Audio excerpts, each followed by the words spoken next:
Values junior college, IIT, JEE, NEET academy, seat guarantee programme. మా నాన్నమ్మ ఉండేవారు. మా నాన్నమ్మ ఆవిడకి రామకోటి రాసి అలవాటు ఉండేది. రామ పొద్దున్న లేచినప్పటి నుంచి అది రాస్తూ ఉంటారు. ఈ రాస్తున్న టైంలో ఏం చేస్తారు, నన్ను ఏదో తిరుగుతూ ఉంటారు, ఎవరన్నా మా అమ్మ మీద కంప్లైంట్ చేస్తూ ఉంటారు, మా నాన్నగారి గురించి చెప్తూ ఉంటారు. ఈవిడ ఆలోచనలన్నీ నెగిటివ్ అందరి మీద, రాసేదేమో రామకోటి. ఆ ఏజ్లో కూడా నేను అబ్జర్వ్ చేశాను అది. రైట్. ఒరిజినల్గా రామకోటి రాయటానికి అన్నీ మానేసి ఒకటి రామనామ జపంలో ఉండిపోవాలి, దానికి ప్రూఫ్గా ఇన్ని బుక్స్లో నేను రామ అని రాశా, అది 100 పుస్తకాలు అయిపోయిన తర్వాత 1 కోటి సార్లు రాశా, ఇల్లు భద్రాచలం టెంపుల్లో పెట్టి ఒక కొబ్బరికాయ కొట్టుకుని రావటం అనేది. But the main purpose of that belief system is to get మామూలు ఆలోచన అనేది బయటికి తోరి ఒక శాంతంగా ఉండాలి. కానీ మా నాన్నమ్మ అది తప్ప అని చేశారు. సో అప్పుడు చెయ్యేమో రామకోటి రాసేది, మైండ్ ఏమో మనకన్నా బ్యాడ్. సో ఇప్పుడేంటి, but at the same time so మీకున్న ఇన్స్టింక్ట్ వేరే చేస్తుంది, మీకున్న నమ్మకం చెప్పడానికి చెప్తారు, నేను రామభక్తురాలని, నేను రామజపాన్ని నమ్ముతానని చెప్తారు. బట్ ద ప్రాక్టీస్లో అది ఉండదు, అప్లికేషన్లో అది. బట్ సమ్ పీపుల్ ఎస్, ఇప్పుడు ఇందాక చెప్పాను కదా, నేను పోతే 72 వర్జిన్లు నాకు దొరుకుతారు అని జిహాద్లో వెళ్ళి టెర్రరిజం చేసే వాళ్ళు కూడా మూఢనమ్మకం కదా. అవును, మూఢనమ్మకం ఎందుకు అంటున్నాను, వాళ్ళు రేరు అని అనుకుంటున్నాను. ఏది ఆ 72 మంది, కానీ ఇప్పుడు 72 మంది నిజంగా ఉంటే అప్పుడు మందరం మూఢనమ్మకం అవుతుంది. అది ఎప్పుడు తెలుస్తుంది, నేను చచ్చిపోయి అక్కడికి వెళ్ళి తెలుస్తుంది. అప్పుడు వాళ్ళందరూ 72 మంది కూర్చున్నారు అనుకోండి, అప్పుడు ఐ రియలైజ్ దట్ నేను మూఢనమ్మకం వస్తున్నాను. అప్పుడు సైన్స్ ఆగదవుతుంది. అమేజింగ్. ఈ నమ్మకం అన్నది ఇంటెన్షన్లో ఉంటుందా, యాక్షన్లో ఉంటుందా వర్మ గారు? See, I think intention, I'm not very sure is a word. ఇప్పుడు అదే పాయింట్. ఇంటెంట్ ఇప్పుడు యాక్షన్ వేరు, బిలీఫ్ వేరు. ఇప్పుడు 10 కోట్ల ఆనందయ్య డెఫినెట్గా మందు కరెక్టు అని నమ్మటానికి కంట్లో పెట్టుకోవడానికి డిఫరెన్స్ ఉంటుంది. కంట్లో పెట్టుకునేది యాక్షన్. ఇప్పుడు ఇంకోటి, మీరు దేవుడు పూజ చేస్తారు ఇంట్లో, సపోజ్ దేవుడు పూజ చేస్తారు, గుడికి వెళ్తారు. మీకు ఎప్పుడన్నా ప్రాబ్లం వచ్చినప్పుడు, ఇంతవరకు లైఫ్లో ఏదో నాకు ప్రాబ్లం వచ్చింది, ఫైనాన్షియల్ కావచ్చు, ఏదో విధంగా కావచ్చు, ఏంటి ఏమైంది అంటే, ఇప్పుడు సాల్వ్ అయిపోయిందండి, నేను ఫలానా రావు గారిని అడిగాను, ఆయన ఇస్తా అన్నారు అని చెప్తారు. కానీ ఆ దేవుడు దానం పెట్టండి అయిపోతుందని ఇవ్వడంలా ఇంతవరకు. అంటే దేవుడు ఏమి చేయడం తెలుసు అందరికీ, అది చేస్తాడో చేయడం పక్కన పెట్టి ఎవడు నమ్మడు. గుడికి వెళ్ళినంత మాత్రాన అది ప్రాబ్లమ్ సాల్వ్ అయిపోతావని ఎవడు నమ్మడు. కానీ అడుగుతాడు, దేవుడు నన్ను అని చెప్తాడు.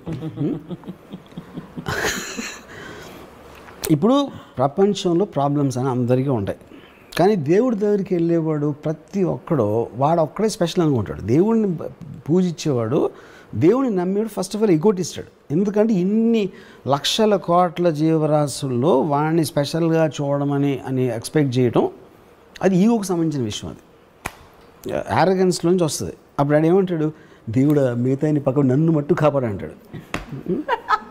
మిగతా వాళ్ళు ఎక్కడికి పోతే నాకేంటి, నన్ను మట్టుకు చూసుకో, నీ కొబ్బరిగా కొడతా, అక్కడి నుంచి డబ్బులు కూడా వేస్తా అని చెప్తాడు. అది బాగుంది, చాలా ఎన్లైటనింగ్గా ఉంది. అండ్ చాలామంది చూసి హర్షిస్తారు. మీరు ఒట్లని నమ్ముతారా? చాలాసార్లు మీద అంటుంటారు.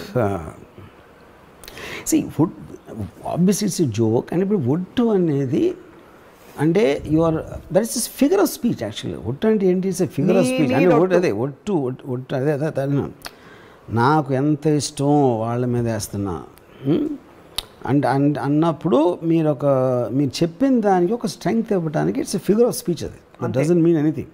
అంతేగాని ఇప్పుడు దేవుడి మీద ఒట్టేసి ఎంతోమంది అబద్ధాలు చెప్తారు. ఎందుకు, డిఫరెంట్గా దేవుడు ఏం చేయడం తెలుసు వాళ్ళకి. అది నమ్మకం ఉంది. దేవుడి మీద నమ్మకం ఉన్నా లేకపోయినా ఒట్టేసినంత మాత్రాన దేవుడు ఏమైనా చేస్తాడని ఎవడు నమ్మడు. ఇప్పుడు చాలామంది దూతలు భగవత్ స్వరూపులు నీళ్ళ మీద నడిచారు, ఇలాంటివన్నీ చెప్తుంటాం. అలాగే మనకి సభలు జరుగుతుంటాయి. ఈ సభలు జరిగినప్పుడు వచ్చి మొత్తం అంతా పూనకం లాగా కిందకి తీసేసి మొత్తం దెయ్యం 5 నిమిషాల్లో కాళ్ళు లేని వాళ్ళు లేచి నడుచుకుంటూ వెళ్ళిపోతారు. అది ఆప్షన్ యాక్టింగ్, ఆప్షన్ బి మూఢనమ్మకమా, ఆప్షన్ సి సైకోసోమాటిక్. అదే నా పాయింట్. ఇప్పుడు నేను చూడలేదు కాబట్టి I don't want to believe. అది ఇందాక చెప్పాను, అన్లెస్ యూ ఎక్స్పీరియన్స్ ఇట్. ఇప్పుడు నాకు ఒక ఇన్సిడెంట్ జరిగింది. మా ఫాదర్ పోయినప్పుడు నేను ఒక 3-4 months తర్వాత నేను ఫ్లైట్లో వస్తూ ఉంటే బాంబే నుంచి చెన్నై వెళ్తున్నాను. నాకు ఫ్లైట్లో ఈ శ్యామక్ దావర్ కొరియోగ్రాఫర్ కనిపించాడు. నాకు ఎక్కువ పరిచయం కూడా లేదు, తనతో ఒకసారి అంతా వచ్చి ఇంటూ కలిసినమాట. సరే నేను వెళ్ళి పక్కన కూర్చున్నాను, హాయ్ శ్యామక్ అని. ఆడేది కొంతసేపు మాట్లాడి నేను ఐల్ సీట్లో ఉన్నాడు, విండో సీట్లో ఉన్నాడు. ఇలా పక్కకు చూసి మీ ఫాదర్ పోయారా అన్నాడు. అంటే అవుట్ ఆఫ్ ది బ్లూ, అసలు ఆ కాంటెస్ట్లో మాట్లాడలేదు. అంటే అవును అన్న, ఇక్కడ ఉన్నారు అన్నాడు. యా అంటే నేనమ్మ ఇది ఏ అని ఇలా చూస్తున్నాడు నా పక్కకి. ఈ says is concern about you అని ఏదో అంటే తను ఏదో మాట్లాడుతున్నట్టు ఇలా వింటున్నాడు, నాకు చెప్తున్నాడు. అవును, నేనమ్మ వీడికి ఏమన్నా వాడికి ఇలాంటివి ఉంటాయని నేను శ్యామకి ఇలాంటివన్నీ నేను నమ్మనాను. మళ్ళీ ఇలా చూసి మీ ఫాదర్ కూడా నమ్మేవారు కాదంట కదా, ఆయన కూడా నాస్తికుడు అంట కదా, కానీ నిజమని నీకు చెప్పమంటున్నారు అన్నాడు మళ్ళీ. అది యాక్చువల్ ట్రూ. అది ఏది మా ఫాదర్ నాస్తికుడు కరెక్టే, మా ఫాదర్ పోయిన మాట కరెక్టే. నాకు ఒక భయం, ఒక ఫ్రస్ట్రేషన్, ఒక యాంగరు, ఒక హెల్ప్లెస్నెస్, రకరకాల ఎమోషన్స్ కలిసిపోయి అక్కడి నుంచి వెళ్ళిపోయి నా సీట్లో కూర్చున్నా ఎదరా. నేను ఆలోచించడం మొదలు ఏం ఆలోచిస్తున్నా, అసలు వీడికి మా ఫాదర్ గురించి ఎలా తెలుసు. అది అప్పుడు ఓకే, నేను కొంచెం ఫేమస్ పర్సన్, వీడు కూడా ఫిల్మ్ ఇండస్ట్రీ కాబట్టి వీడు ఎక్కడన్నా ఇను ఉంటాడా, అందుకని నేను అంటున్నాడా అనేది ఒక point. Though it's not problem, right.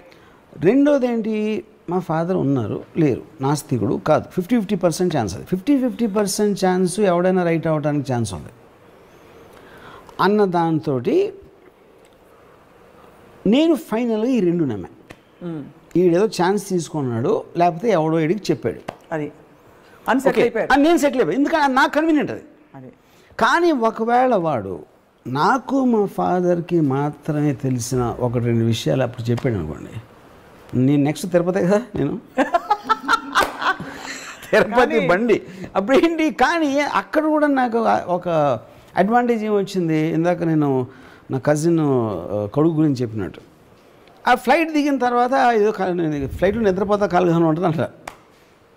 ఎందుకంటే నేను నమ్మటానికి నేను ఏదో ఒక రీజన్ పట్టుకుంటాను. అప్పుడప్పుడు జరిగితే కంటిన్యూస్గా జరిగినప్పుడు ఇట్స్ వెరీ వెరీ డిఫికల్ట్. మీరు ఎందుకు అడగలేదు ఇంకా, ఇది నాకు మా నాన్నకి తెలిసిన విషయాలు చెప్పని, అంటే ఆ క్యూరియాసిటీ ఆ టైంలో I was so very disturbed actually. అప్పుడు ఏంటి, మీ నమ్మకం అనేది ఎప్పుడు గోడ మీద ఉంది. అవును, ఎక్కడి నుంచి పుష్ వస్తుందో తెలీదు. ఇది కొంచెం స్ట్రాంగ్ వచ్చిందంటే అటు పడతారు, అటు కొంచెం స్ట్రాంగ్ వచ్చిందంటే ఇటు పడతారు. కాబట్టి పడకూడదని మీరు నేను రైలింగ్ పట్టుకుని నేను ఫైట్ చేస్తున్నా. ఇది ఉన్నప్పుడు అంటే నా కన్వీనియంట్ కానీ బిలీఫ్ ఉన్నప్పుడు నా ఇష్టం వచ్చిన లాజిక్ ఈ టైప్ చూస్తా, లేకపోతే ఈ టైప్ చూస్తా. మన క్లాసిఫికేషన్లో మీరు చెప్పిన క్లాసిఫికేషన్లో ఇది నమ్మకం కాదు, మూఢనమ్మకం కాదు, సూపర్ న్యాచురల్. అవునా? Super natural is nothing but what naturally cannot be explain. ఇదంతే కదా. అదే సేమ్. బికాస్ మూఢనమ్మకం అయితే సపోజ్ హీ సెడ్ దట్ మీరు ఫలానా కోయంబత్తూరుకి వెళ్ళి అక్కడ ఏదో కొండ ఉంది, ఆ కొండ చుట్టూ 36 ప్రదక్షిణాలు 36 మైళ్ళు నడవాలి అని మీరు చేస్తుంటే అది మూఢనమ్మకం అయ్యేది. అప్పటి నుంచి మీరు కోయంబత్తూరు, తిరుపతి అయిపోయి అది మూఢనమ్మకం కదా. సో ఇప్పుడు ఏంటంటే అదే ఇప్పుడు ఇక్కడ ప్రాబ్లం ఏంటి, ఊరికనే అంటానికి మీకేమి పోదు, నమ్మినంత మాత్రాన మీకేం నష్టం రాదు, ఎవరికి నష్టం రాదు అనుకున్నప్పుడు it doesn't make a difference. Correct. నమ్మినప్పుడు మీకు కానీ వేరే వాళ్ళు కానీ విపరీతమైన నష్టం వచ్చినప్పుడు that comes very close to the so called definition of మూఢనమ్మకం. అండ్ ఇక్కడ ప్రాణాలు పోవడం. ఇంకోటి ఇప్పుడు మీరు పోయిన తర్వాత మీ కాన్షియస్నెస్ ఉంటుందా లేదా అని తెలియదు ఏమో. కరెక్ట్. ఇప్పుడు అందుకని నేనేమన్నాను, ఇప్పుడు ఫర్ ఎగ్జాంపుల్ సంబడి లైక్ ఇప్పుడు జయసుద్ గారు ఉన్నారు, అప్పుడు Christianity, she's into Christianity.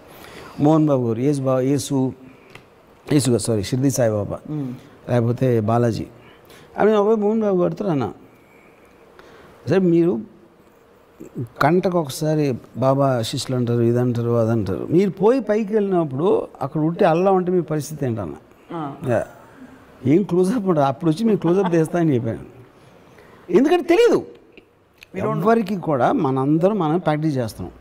హిందూయిజము, Christianity, ఇది బుద్ధిజం అన్నీ చేసాం. లంబాడి వాళ్ళకి ఎవరి దేవుడో నాకు తెలీదు.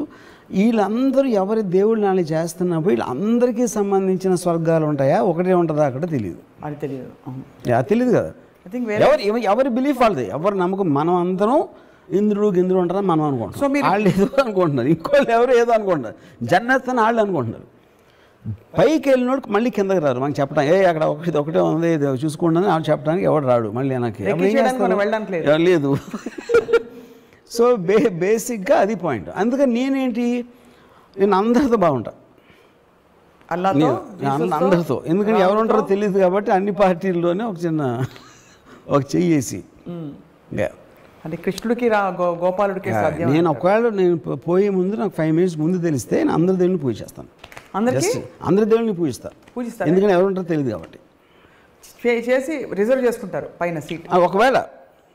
ఎందుకంటే అదే కదా ప్రాబ్లం. ఇప్పుడు ఇన్ని సంవత్సరాలు నేను బతుకున్నంత కాలం దేవుడిని నమ్మకుండా నేను పైకి వెళ్ళిన తర్వాత వెంకటేశ్వర స్వామి అనుకుంటా హ్యాంగ్ అని, అప్పుడు నా భూమి గారి పరిస్థితే కదా నాది కూడా.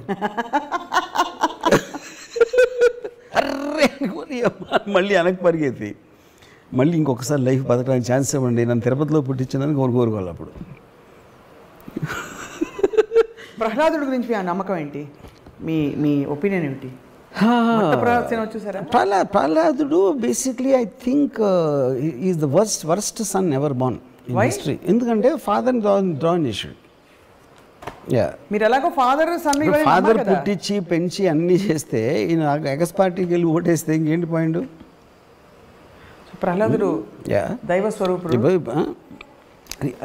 స్వరూపుడు. ఇప్పుడు నేను మీరు ఫాదర్ సన్ గురించి అడిగారు చెప్పాను.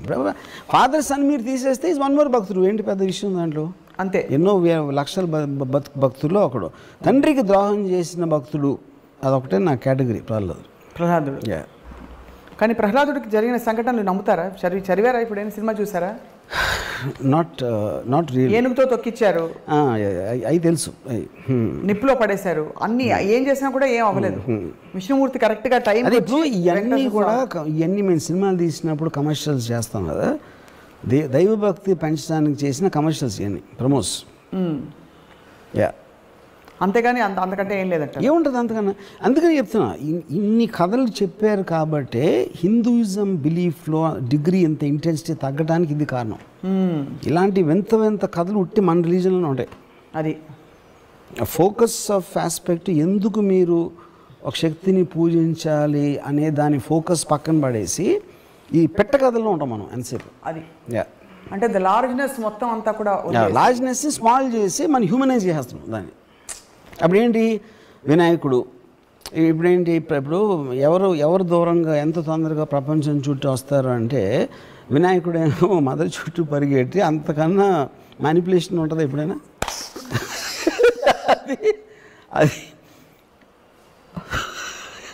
ఇప్పుడు ఆబ్వియస్లీ తను పొట్టేసుకున్నాడు కాబట్టి తను పరిగెత్తలేడు. సో ప్రహ్లాదుడు పర్ఫెక్ట్గా ఉంటే నిజంగా పరిగెట్టి వస్తే మ్యానిపులేషన్ తోటి అది అంతకన్నా మీరు వ్యత్యాసం ఎలా ఉంటుంది? మదర్కి అంతకన్నా వ్యత్యాసం ఎలా చూపెడతారని చెప్పండి. ఇద్దరు పిల్లలే కదా. మరి ప్రహ్లాదుడు ఎందుకు వినాయకుడు అంత ఫేమస్ దేవుడు అవడు? అది. సో కాబట్టి ఆ కథలు వింటే మీకు ఇలా అనిపిస్తుంది? అనిపించడం కాదు, ఐ ఫీల్ అలాంటి కథలు 100,000 చేసేసి they diffuse the impact of the religion, of the god and the impact of the very idea of religion. And we have yet another highest philosophy. Hinduism గురించి మాట్లాడతారు కాబట్టి నేనే దేవుణ్ణి. ఓకే, నేనే దేవుణ్ణి ఆల్మోస్ట్ ఈస్టర్న్ కానీ గ్రీక్ టైంలో కానీ ఈవెన్ చైనీస్ ఫిలాసఫీలో more or less similar thing. అంటే that is a very obvious thing to reach. Size of the universe, how small you are అని చెప్పేది ఎనీ సొసైటీలో ఎనీ కైండ్ ఆఫ్ సివిలైజేషన్లో ఫండమెంటల్గా వచ్చింది ఎప్పుడైనా సరే. ఇప్పుడున్న పరిస్థితుల్లో మరి మూఢనమ్మకాలు బాగా డామినేట్ చేస్తున్న టైంలో మీరు ఆనందయ్య మందుని మీరు వేసుకుంటారా? అవసరం ఉంటే వేసుకోరు. ఎందుకు? For the same reason, I want to question on some kind. ఇప్పుడు నాకు ఫర్ ఎగ్జాంపుల్ ఇప్పుడు అలోపతి మెడిసిన్ ఉందనుకోండి, why did it become famous? ఇప్పుడు యాక్చువల్గా మెడిసిన్ స్టార్ట్ అయ్యింది వరల్డ్ హిస్టరీలో obviously it will be from Anandayya kind of people. ఎందుకంటే అప్పుడు మనకి ఏమి లేవు కాబట్టి. ఆ టైంలో మూలిక వేరా ఇదా వాటెవర్ అది ఆ టైం నుంచి దాన్ని డెవలప్ అవుతా ఒక పర్టికులర్ టైంలో science based system is what is so called allopathy, which is the reason world ఓవర్లో కూడా రైట్ మీకు అలోపతి హాస్పిటల్స్ డామినెంట్గా ఉంటాయి కానీ not anything to do with this. Okay, అప్పుడు మీరు ఇప్పుడు మీ మదర్కి లేకపోతే మీ ఇంట్లో ఫాదర్కో లేకపోతే ఎవరికో వచ్చినప్పుడు మీరు న్యూయార్క్లో స్లోన్ కేటరింగ్కి వెళ్తారు, డబ్బులు ఉంటాయి. ఒకవేళ అపోలో హాస్పిటల్కి ఎందుకు వెళ్తారు? అవును, ఎక్కడ most sophisticated I mean equipment ఉంది. Sophisticated equipment is about science, right? You know, so ఆటోమేటిక్గా so majority of the people always move toward science, right? ప్రాక్టికల్గా మాట్లాడటానికి మాత్రం నమ్మకాల గురించి మాట్లాడతారు. అది నాకు తెలిసిన చాలామంది దే కంప్లీట్లీ ఆనందే కరెక్ట్ అంటారు, కానీ మళ్ళీ పొద్దున్న మళ్ళీ is going to Apollo hospital. చేపల మంది కూడా అంతే కదా. Same thing. Whatever they say, whatever they believe, practical application lo majority will go back to science. Right. And మీరు బేసిక్గా ఎగ్జామ్స్కి ముందు ఎప్పుడైనా దాని దేవుడికి దండాలు పెట్టుకోవడం చేశారా? No, never. నేను నా వెరీ ఎర్లీ టీన్స్లో కూడా, అంటే నేను చెప్పేది almost I can't remember, I think Kurnool అక్కడ మా గ్రాండ్ ఫాదర్ ఉండేవారు. ఆ టైంలో కూడా నేను ఒక ఎంతో I use to have a look of అంటే లుకింగ్ డౌన్ అపాన్ భక్తులు. ఎవెన్చువలీ నాకు భక్తులు ఈజ్ అ పాయింట్, దేవుడు ఈజ్ జస్ట్ ఎ స్టోన్. ఈ చుట్టూ ఉన్న భక్తుల మీద ఐ నెవర్ హ్యాడ్, అది నాకు భక్తుల మీద నాకు అసలు ఇంప్రెషన్ పోవటానికి మెయిన్ కారణం మా నాన్నమ్మ. మా నాన్న నాకు ఈ మైండ్ దేవుడికి అగేన్స్ట్గా థింక్ చేయటం ఆలోచన అనేది మా గ్రాండ్ మదర్ మన వచ్చింది. సో ఇప్పుడున్న పరిస్థితుల్లో మీరు హేతువాదులు, నమ్మకస్తులు కాదు, నమ్మేవాళ్ళు. నమ్మకస్తులు అంటే basically trustworthy, the trusting people, the believers, non believers. Most dangerous ఎవరు, మోస్ట్ సేఫ్ ఎవరు?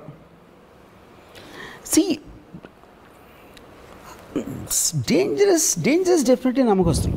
ఎందుకంటే వాళ్ళు అంటే నమ్మకం ఆఫ్ కోర్స్ నేను డిగ్రీ చెప్తున్నాను మళ్ళీ, ఎంత ఎక్కువ డిగ్రీలో నమ్మేవాళ్ళు అంటే వాళ్ళు అంత డేంజరస్ ఉంటారు. Because they will do anything. Science బేస్లో వాళ్ళు చాలా ఆలోచిస్తారు, 1-10 సార్లు ఆలోచించి చెక్ చేసుకుని డిస్కస్ చేసుకుని మాట్లాడుకుని ప్రోస్ అండ్ కాన్స్ అన్నీ చూస్తారు. నమ్మకం అనేది when it reaches a certain point అది బ్లైండ్నెస్ కాబట్టి అది చేసేస్తారు. రైట్. ఒక ఈవెంట్ క్రియేట్ అయిపోతుంది. ఆ ఈవెంట్లోంచి chances are something very bad will happen, which you see all the time. Right. ఒక మైనర్ లెవెల్లో మదనపల్లి ఇన్సిడెంట్ అవ్వచ్చు, మేజర్ లెవెల్లో సెకండ్ వరల్డ్ వార్ అవ్వచ్చు. Right. So I think the point is, but world moving forward అని మాట్లాడినా అంటే ఇప్పుడు చాలామంది నమ్మేవాళ్ళు they don't matter to the world. I mean to the world. వాళ్ళ ఇంట్లో ఏదో నమ్ముతారు. They are in their own world. They are in their own world. Yeah.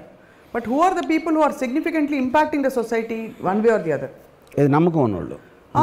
నమ్మకం ఉన్నవాళ్ళు. I mean see, ఇప్పుడు if you look at it, ఒక country ఉందనుకోండి, BJP నమ్మేవాళ్ళు ఉంటారు, కాంగ్రెస్ నమ్మేవాళ్ళు ఉండొచ్చు, ఇంకో పార్టీ నమ్మేవాళ్ళు ఉండొచ్చు. System doesn't work like that. మరి ఏదైతే గవర్నింగ్ సిస్టమ్ ఏదైతే ఉంటుందో it doesn't work on belief system, it works on science, it works on processes. బీజేపీలో వచ్చిన అదే చేస్తారు. ఒక మార్జినల్ డిఫరెన్స్లో రెటారిక్ మీరు ఎంటర్, కానీ ఓవరాల్ ప్రాసెసింగ్ సిస్టమ్ ఏం మారదు. That will never come under belief system. Judicial process అవ్వచ్చు, ప్రాసిక్యూషన్ ప్రాసెస్ అవ్వచ్చు, ఎగ్జిక్యూటివ్ అడ్మినిస్ట్రేషన్ ప్రాసెస్ అవ్వచ్చు, all of them will work on process. They don't work on beliefs. Right.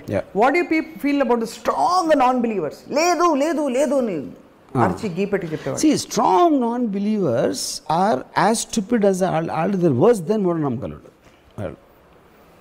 భగవాన్ తుమ్ హై చెప్పండి. ఎందుకంటే to say something is not there is as stupid as to say it is there. I mean అప్పుడేంటి మీరు ఆలోచించేది science process not about దీన్ని believe చేస్తే impact ఏంటి, believe చేయకపోతే ఇంపాక్ట్ ఏంటి అనే ప్రాసెసింగ్ సిస్టంలోంచి మీరు అది నేను చెప్పింది. You have to look at there. Even for something as scientific as a vaccine, మీరు అనే point I'm elaborating.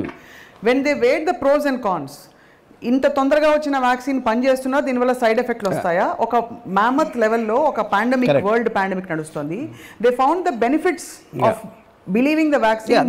That's whole point. That's whole point. So దేవుడు కూడా అంతే కదా, మనకు ఏ నమ్మకమైనా అంతే కదా. బెనిఫిట్స్ అవుట్వే ద రిస్క్ అనేది, that is whole concept. Because like I said, science can never be exact. Yes. And it is also constantly seeking answers. It is not making an absolute statement. Absolute statement అని ఎప్పుడు అంటాం, ఇప్పుడు వరకు మనకు తెలిసిన దాన్ని బట్టి చెప్పొచ్చు. But we will continuously be getting more data and more information. అప్పుడు అబ్సల్యూట్ ట్రూత్ అనే దానికి మీనింగ్ లేదు. The ability to believe something, does it come from an emotion or does it come from a thought?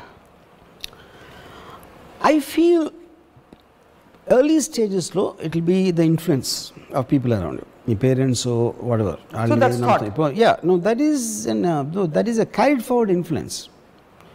That is the first belief.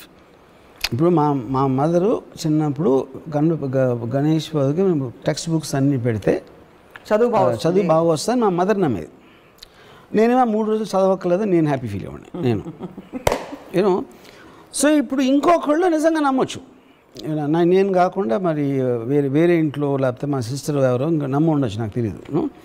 So the point is, మీరు ఏ నమ్మకంతో చేస్తున్నారు, అలవాట్లో చేస్తున్నారు, అది నిజంగా మా మదర్ కూడా నమ్మితే ఏదో వాళ్ళకి, మా మదర్కి వాళ్ళ అమ్మమ్మ చెప్పారు, వాళ్ళ అమ్మమ్మకి వాళ్ళ నాన్నమ్మ చెప్పారు, అలాగే ఒక ప్రాక్టీస్ లాగా వస్తూ ఉంటుంది most of the time actually beliefs you know. ఎప్పుడు మీరు దాన్ని ఆపోజ్ చేస్తారు, either you are given incentive. ఇప్పుడు కొంతమంది రిలీజియన్ కన్వర్ట్ చేసుకుంటారు, ఎందుకు చేస్తారు, ఏదో ఇన్సెంటివ్ వస్తుంది. Incentive not necessary only in money, it can be ఎవరో చెప్పారు, ఇంత నేను పూజిస్తున్నా ఏం జరగట్లేదు, అదేదైనా ట్రై చేద్దామా. ఫర్ ఎగ్జాంపుల్ రెహమాన్ ఉన్నాడు, ఈజ్ ఎ హిందూ, దిలీప్ వాళ్ళ మదరు ఏదో కారణంతో చాలా కష్టాల్లో ఉండి ఫర్ సమ్ రీజన్ తను ఇస్లాం తీసుకున్నప్పుడు 1 వీక్లో తనకి రోజు వచ్చింది, 1 వీక్ 1 మంత్ ఏదో సమ్ టైంలో. సో ఇప్పుడు తనకి మామూలుగా వచ్చేదా, ఇస్లాం తీసుకున్న మళ్ళీ వచ్చిందా అంటే అది అది that is a debatable point. Rehman strongly believes it's that. అందుకని it became a devout fanatical follower of Allah.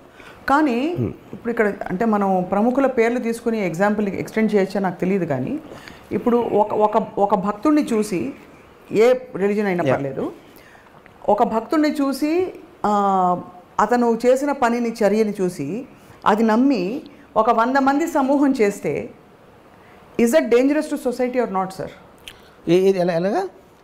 A made his faith total and complete and made an alteration in his life. ఆ alteration చూసి 100 మంది అదే పని చేశారు. అవును, అది ఒక ఇన్ఫ్లుయెన్స్, సమూహ influence. Correct. So is that good for the society or అది కాంట్ సే దట్ అండి.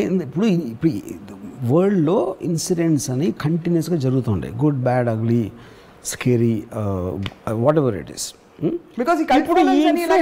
అది చెప్తున్నా. ఇప్పుడు ఈ ఇన్ఫ్లుయెన్స్లో ఎలా ఉంటుంది, లైక్ ఇప్పుడు ఆనందయ్య మందు చూసారు ఎవరో తను లేచిపోయాడు వీడియో, ఆ వీడియో అవునా కాదా కరెక్టా పక్కన పెట్టి లెట్స్ ఒక 1000 మంది ఇన్ఫ్లుయెన్స్ అయ్యారు, 10,000 మంది అయ్యారు.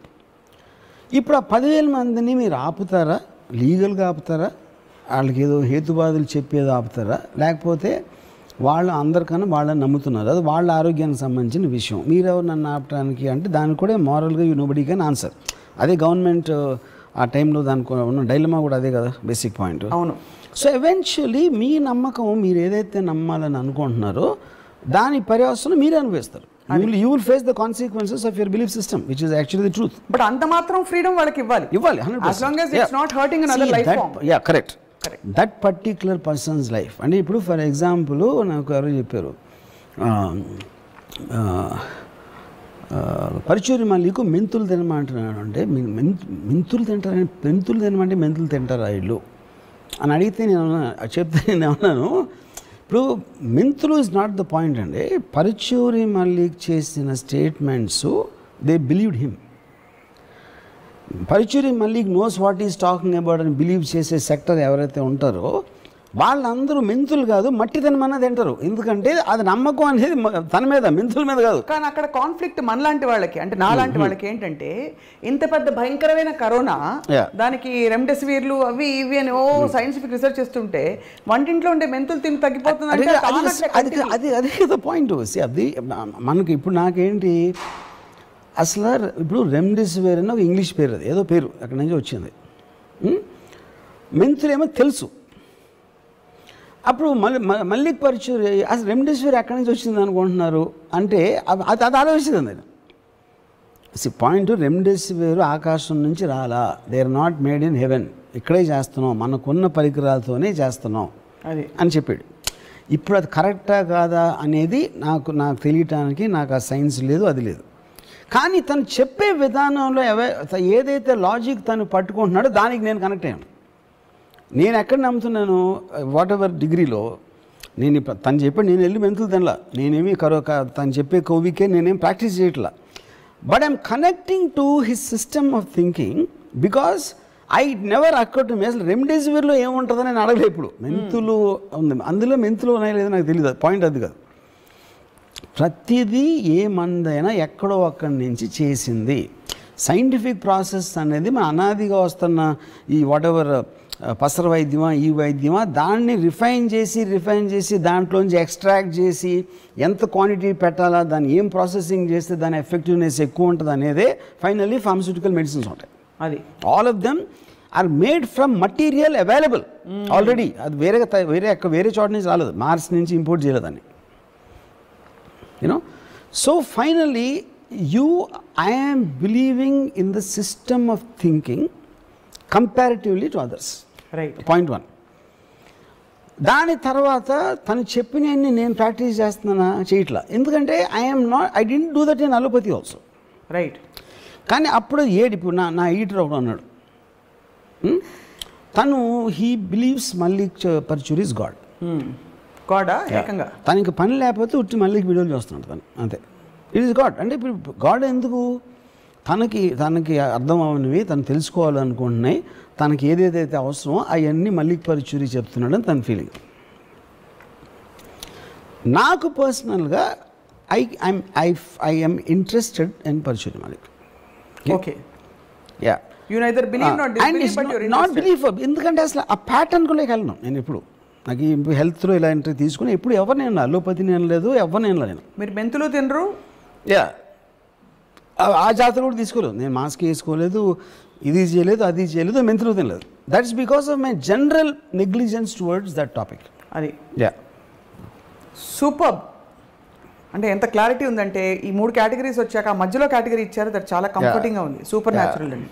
అంటే we are, if you don't leave a possibility for something beyond open, how will we, in what direction will we grow అనే ఒక, బికాస్ మీరు అన్నట్టు అంతరిక్షం అసలు ఎండ్లెస్గా ఉన్నది అన్నదే చాలా ఒక ఒక ఒక ఆశ్చర్యం కలిగించే విషయం. దాన్ని ఎలా ఛేదించాలి అర్థం కావట్లేదు. So there is an endless possibility to knowing also. ఇక్కడ హోల్ పాయింట్ ఏంటంటే, ఒకటి మనకి మన బిగ్గెస్ట్ మూఢనమ్మకం ఏంటంటే మనిషి జాతికి దేవుడు మనని స్పెషల్గా చూస్తున్నాడు. ఎందుకంటే మనమే క్రియేట్ చేసి, ఇప్పుడు దేవుడు కరోనా వైరస్ని దేవుడు క్రియేట్ చేసాడా లేదా అని ఒక క్వశ్చన్. దేవుడు క్రియేట్ చేయకపోతే ఎవరు చేశాడు? దెయ్యం చేసిందా? వుహాన్ ల్యాబ్ కూడా మనిషికి దేవుడే కదా చేసింది. సృష్టిలో ప్రతి దాన్ని దేవుడు సృష్టించుంటే కరోనా వైరస్ని ఎందుకు సృష్టించాడు? అలాగే ఇంకోటి అడుగుతా, దేవుడు సృష్టించిన ప్రతిదాన్ని ప్రేమించాలంటే మరి వుహాన్ చైనీస్ని ఎందుకు మనం ప్రేమించట్లేదు? నేను అది చెప్తున్నా. That is what I'm saying. Conflicts అన్నీ మనం ఏర్పరచుకున్నాం. టాప్ యాంగిల్లో ప్రతి జీవరాశిని సృష్టించిన ఒక శక్తి, దాని పేరు దేవుడు అని అనుకుంటే క్లియర్ కట్గా మీకు ప్రూవ్ అవుతుందంటే దేవుడికి ఎవరి మీద ఒక ప్రత్యేక కనికరం లేదు, ప్రత్యేక ఇది లేదు. అలాంటప్పుడు మనం ఎందుకు పూజిస్తున్నాం? ఒక పాయింట్. రెండోది, వైరస్ కూడా పూజిస్తూ ఉండొచ్చు కదా, మనకు తెలియదు కదా. వైరస్ మనకన్నా బెటర్గా పూజిస్తూ ఉండొచ్చు ఒకవేళ. అప్పుడు అందుకని వైరస్ ఎక్కువ ఇస్తున్నాడా మనకన్నా ఎక్కువ? We don't know. That's the whole point. మరి ఆ బిలీఫ్ ఉంటే లాజికల్లీ మనం పూజలు ఎక్కువ చేద్దాం రండి, మనం పూజలు చేద్దాం, వైరస్ కంటే బాగా చేద్దాం. అది తెలియదు కదా అతనికి. అప్పుడు వాళ్ళు ఏం చేస్తున్నా, అది ఏం పూజ చేస్తుందో, ఏ దేవుడికి చేస్తుందో మనం సృష్టించాం మన దేవుడిని. నిజమైన దేవుడు వైరస్కే తెలిసేమో, మనకు తెలియదేమో. అదే అన్నా అదే నేను చెప్పేది. సో బేసిక్ పాయింట్ ఏంటంటే ఇప్పుడు వైరస్ అనేది అన్నోన్ క్వాంటిటీ. మీరు ఎలక్ట్రాన్ మైక్రోస్కోప్లో చూసారా ఏది చూసారా, దానికి absolutely we don't have a clear understanding. కానీ మనతో పాటు ఉన్న ఒక జీవరాశి అది ప్రపంచంలో. ఆ ఇప్పుడు ఒక ఇది చెప్తాను మీకు. ఏ జీవరాశి అయినా టోటల్ సైన్స్ ఆస్పెక్ట్లో ఎప్పుడైనా సరే ఒక లివింగ్ బీయింగ్ తన హ్యాబిటాట్లో ఉంటుంది. అంటే ఇప్పుడు ఒక పులి రంతంబోర్ ఫారెస్ట్లో మ్యాక్సిమం ఒక 2000 స్క్వేర్ మైల్స్ తిరుగుతూ ఉంటుంది. దాన్ని వెళ్ళదు and it protect the habitat, ఎందుకంటే తన ఇల్లు, తన హోమ్ టెరిటరీ కాబట్టి. Only 2 living beings actually habitat దాటి వేరే చోటకి వెళ్తాయి, హ్యాబిటాట్ని డిస్ట్రాయ్ చేస్తూ ఉంటాయి, అక్కడ ఉండాల్సిన హ్యాబిటాట్ని. ఒకటి మనుషులు, రెండోది వైరస్. ఇది హిస్టారికల్గా మనుషులే ప్రతి కంట్రీకి వెళ్తాం. వాళ్ళ ఊర్లో వాళ్ళు ఉండరు, పక్క సిటీకి వెళ్ళాలి, క్యాపిటల్కి వెళ్ళాలి, ఇంకో దేశం వెళ్ళాలి, తర్వాత ఫారెస్ట్ని డిస్ట్రాయ్ చేసి అది అన్నీ చేసి ఆ పనిలో ఉంటారు. వైరస్ ఎగ్జాక్ట్లీ సేమ్ థింగ్ చేస్తుంది. So we both are very closely related. ఇప్పుడు ఏంటి, ఇప్పుడు ఈ టైంలో పెండమిక్ వచ్చి మనం అంత అన్ఎక్స్పెక్టెడ్గా ఎంతమందిని చంపేసి ఇప్పుడు కూడా delta plus, double mutant, triple ఇన్ని వస్తూ ఉంటే రేపు పొద్దున ఏం రాబోతుందో తెలియదు. అదే అప్పుడు ఇదే థర్డ్ వరల్డ్ వార్ అవ్వచ్చు. కంట్రీస్ బదులు 2 స్పీసీస్ కొట్టుకుంటున్నాయి, వైరస్ అండ్ హ్యూమన్ బీయింగ్స్. బాబాయ్ maybe who knows. So the point is, ఎంత అన్సర్టానిటీ